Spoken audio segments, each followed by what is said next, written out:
जय हिंद साथियों। आज 18 फरवरी 1946 के दिन अंग्रेजी साम्राज्य के ताबूत में आखिरी कील गाड़ा गया था, जिसकी शुरुआत हुई थी नौसैनिक क्रांति से बंबई के अंदर। HMS तलवार से अंग्रेजों का जो बहुत बड़ा इनकी रॉयल नेवी का जहाज था, उसके ऊपर नौसैनिक क्रांतिकारियों ने भारत का झंडा तिरंगा फैला करके आह्वान किया था एक ऐसी क्रांति का जिसने पूरे अंग्रेजी साम्राज्य को भारत में ही नहीं इंग्लैंड तक हिला करके रख दिया था। लेकिन हमारे इतिहास में बहुत सी बातों को छुपाया गया, और यही नहीं, हमारे इन वीर नौसैनिक क्रांतिकारियों को स्वतंत्रता सैनिक तक नहीं माना गया। गांधी ने तो इनकी इस संघर्ष को दाल रोटी की लड़ाई बता दिया, और यह तक कह दिया कि अगर तुम्हें यह सेवा पसंद नहीं है तो तुम ये सेवा छोड़ सकते हो नौसेना की। क्योंकि इस समय कांग्रेसी मेज पे बैठ करके अंग्रेजों के साथ भारत के लिए डोमिनियन लाने का वार्तालाप कर रहे थे, नेहरू को प्रधानमंत्री बनाने का वार्तालाप कर रहे थे। और सबसे बड़ी बात जो छुपाई गई, सारे तथ्य उपलब्ध होते हुए, कि इस नौसैनिक क्रांति का जन्म तो सितंबर 1945 में ही हो चुका था।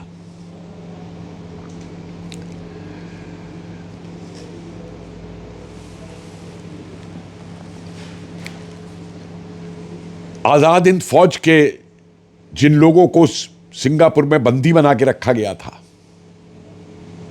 उनको लेने के लिए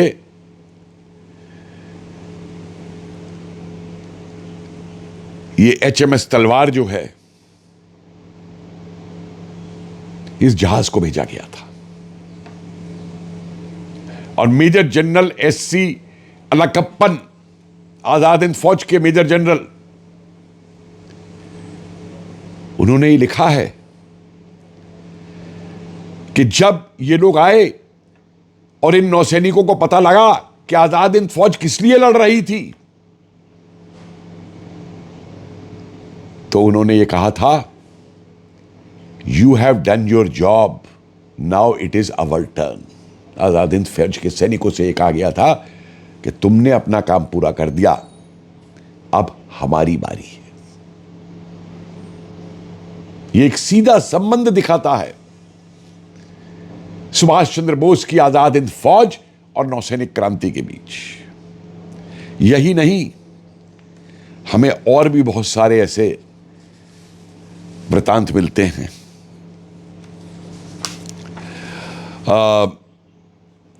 BC दत्त, जो इस क्रांति के एक नेता थे, वो लिखते हैं, और उनका इंटरव्यू भी मौजूद है, कि अराकान के तट पर बर्मा के नजदीक जब ये जहाज के ऊपर तलवार पे थे, तो इनको पता चला था कि आजाद हिंद फौज कैसे लड़ रही है। और यहां तक कि वो लिखते हैं कि इनके एक दोस्त SM श्याम मलाया से लौटे आजाद हिंद फौज का कुछ लिटरेचर लेकर के, साहित्य लेकर के, जो इन लोगों ने रखा अपने पास और बाद में बांटा भी। और यही नहीं, HMS तलवार के ऊपर एक आजाद हिंदी छोटा सा गुप्त संगठन बना लिया था इन लोगों ने। और इनके बयान है कि ये लोग सिग्नल रूम में जाकर के चुपचाप नेताजी सुभाष के भाषण सुना करते थे, जो भाषण वो रंगून या सिंगापुर से देते थे, जो कि एक सीधी वो बात थी। और 18 फरवरी के दिन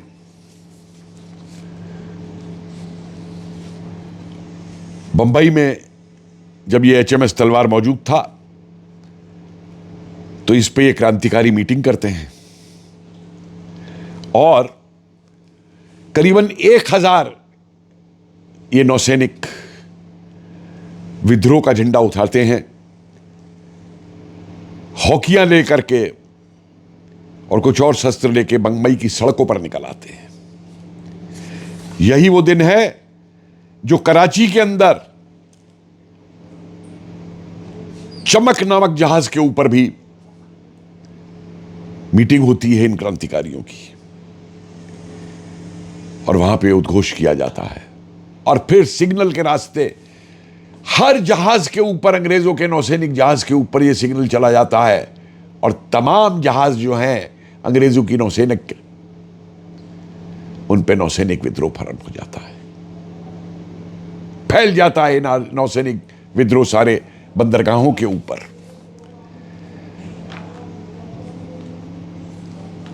और इसके पीछे कुछ और तथ्य भी हैं जो उजागर हुए हैं सामने। जब मुकदमे चल रहे थे आजाद हिंद फौज के सैनिकों के, तो कई नौसैनिक, और ये तो कई वायु सैनिक भी, कई भारतीय जो अंग्रेजी सेना के वायुसेना में थे, सेना में थे, ये लोग भी उन प्रदर्शनों में आते थे, सादे कपड़े पहन के आते थे, भाषण सुनते थे, आजाद हिंद फौज की मदद के लिए चंदा देते थे। अंग्रेजी मिलिट्री इंटेलिजेंस की रिपोर्ट्स भरी पड़ी हैं इस तरीके के वृत्तांतों से कि किस तरीके का जोश मौजूद है। वो कोई मजाक नहीं था जो इनके कमांडर चीफ अंग्रेजों के ऑकिनले ने लिखा था कि आज हर भारतीय अफसर जो है जिसने नमक खाया है वो राष्ट्रवादी है। ये तो 45 महीना नवंबर में लिख दिया था। और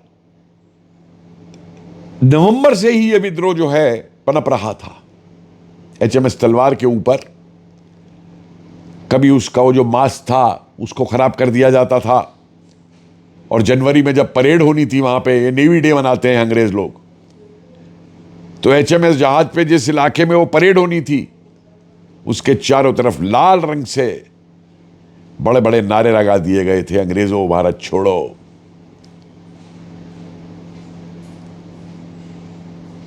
और इस क्रांति ने एक महान रूप लिया। आज तक देश को नहीं बताया गया कि एक नहीं, कम से कम 10 वायुसेना के केंद्रों के ऊपर वायु सैनिक इनके समर्थन में निकल पड़े। कभी किसी इतिहास की किताब में यह नहीं लिखा गया कि जब ये मुकदमे दिल्ली में चल रहे थे तो दिल्ली में जो नौसेना का, अंग्रेजी नौसेना का जो हेडक्वार्टर था, उस पर क्रांतिकारी नौसैनिकों ने कब्जा कर लिया था। जबलपुर के अंदर 2500 से ज्यादा लोग ऑर्डिनेंस फैक्ट्री से और उनके बाहर निकल करके सड़कों पे आ गए थे उनके समर्थन में। नागपुर में भी यह हुआ था। लेकिन इस विद्रोह को, वो विद्रोह कह करके केवल इसको म्यूटिनी बता करके केवल बंबई और वहां तक सीमित रख दिया, कराची तक और ये करके। तिरंगा झंडा ऊपर गया, और यही नहीं, नेताजी का चित्र भी ऊपर गया। यहां तक क्या आपको बताऊं मैं कि जब ये नौसैनिक इन लोगों को, क्रांतिकारियों को इन्होंने पूना के पास वहीं रखा, उसी जगह पे जहां पे कि आजाद हिंद फौज के लोगों को बंदी बना के रखा गया था, तो इनके कैंप में भी नेताजी की फोटो पहुंच गई और ये लोग जय हिंद का नारा लगाते थे। और यही परेशानी थी कांग्रेस वालों को।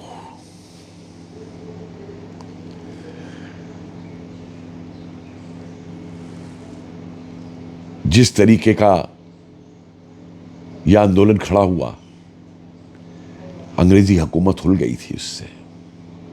कराची में जब इन्होंने सेना को बुला लिया, अंग्रेजों ने इन पे गोली चलाने के लिए आदेश दिए, भारतीय सैनिकों ने मना कर दिया, वो गोली नहीं चलाएंगे। उनके भी कोर्ट मार्शल किए इन लोगों ने। जनता निकल आई कराची में, बंबई में, और भारत के न जाने कितने शहरों के अंदर इनके समर्थन में प्रदर्शन हुए। एक और सवाल यहां बहुत ध्यान देने का है। ये जो गांधी ने कह दिया ना कि ये दाल रोटी की लड़ाई है, ये एक पूरी सोची समझी योजना के तहत जब संघर्ष किया गया, तो इनकी सबसे पहली वाली मांग तो यही थी कि आजाद हिंद फौज के मुकदमे वापस लिए जाएं, उन्हें छोड़ा जाए, आजादी दी जाए देश को। और फिर सवाल आता है कि इन्होंने अपनी मांगों के अंदर वो क्यों मांग लगा दी कि तनख्वाह कम है या दुर्व्यवहार होता है और ये सब होता है। तो उसका भी जवाब दिया है इन क्रांतिकारी नेताओं ने। उन्होंने कहा कि हमने ये सीखा नमक आंदोलन से कि अंग्रेजों का विरोध करने के लिए जब देश में बड़ा आंदोलन चला तो उद्देश्य तो बड़ा था, लेकिन साथ साथ नमक की बात को जोड़ दिया गया था कि जिससे और ज्यादा से ज्यादा लोगों को साथ लिया जा सके। तो ज्यादा से ज्यादा नौसैनिकों को साथ लेने के लिए हमने इन मांगों को भी साथ में रख दिया। भयंकर रॉयट्स हुए कलकत्ता में, बंबई में, गोलियां चली, सौयों लोगों को अंग्रेजों ने गोली से उड़ा दिया। हिंद महासागर में आसपास जितने भी ब्रिटिश रॉयल नेवी के शिप्स थे, उन सबको तुरंत आदेश हुए, फौरन बंबई पहुंचो, फौरन कराची पहुंचो, घेरो इनको।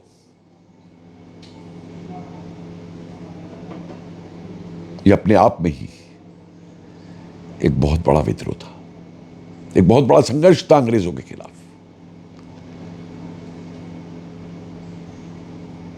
अरुणा आसफ अली जैसे नेताओं ने इनका समर्थन किया। अंततः कांग्रेस ने बीच में पड़ के, सरदार पटेल ने इनसे आत्मसमर्पण करा दिया और आश्वासन ये दिया गया कि इन पे कोई मुकदमा नहीं चलेगा, वो नहीं चलेगा, लेकिन इनके ऊपर कोर्ट मार्शल चले। और अफसोस ये है कि जिन्होंने इनके कोर्ट मार्शल किए वो बाद में बड़े बड़े ओहदों पर बैठे रहे। 47 के बाद नौसेना के अंदर, क्योंकि हमारे डोमिनियन बनने के बाद 15 अगस्त के बाद तो नौसेना का चीफ भी अंग्रेजी रखा गया था और कई साल तक रहा। लेकिन ये ध्यान रखे साथियों, जैसे मैंने कहा कि अंग्रेजों के ताबूत में यह आखिरी कील था। वो समझ चुके थे अब वो भारत में नहीं रह सकते, उन्हें भारत छोड़ना होगा, और इससे पहले कि उन्हें धक्का दे के बाहर निकाला जाए, वो कांग्रेस से, मुस्लिम लीग से समझौता करके इज्जत के साथ बाहर चले जाएं। और हां, बड़ी इज्जत दी उनको कि जिन लोगों ने इन नौसैनिक क्रांति को दबाया, आपको मालूम है कि जितने भी इन लोगों ने, अंग्रेजों ने भारत में सेवाएं की थी सरकारी, उनकी पेंशन हमने दी 15 अगस्त के बाद में भी। उनको कंपनसेशन तक दिया क्योंकि उनकी यहां नौकरी खत्म हो रही थी। और क्या कभी आपने नौसैनिक क्रांति दिवस मनाते हुए देखा है किसी को? कभी याद किया हमने इन वीरों को? जय हिंद इनका नारा था और कपा दिया था इन्होंने अंग्रेजी अफसरों को, अंग्रेजी शासन को। तो आइए इन वीरों को नमन करें, इन्हें याद करें, श्रद्धांजलि दें, और ज्यादा से ज्यादा कुछ नहीं कर सकते तो कम से कम देश की युवा पीढ़ी को यह इतिहास बताने के लिए इस वीडियो को जरा सोशल मीडिया पे बांटें, अपने साथियों में, अपने परिजनों में। जय हिंद।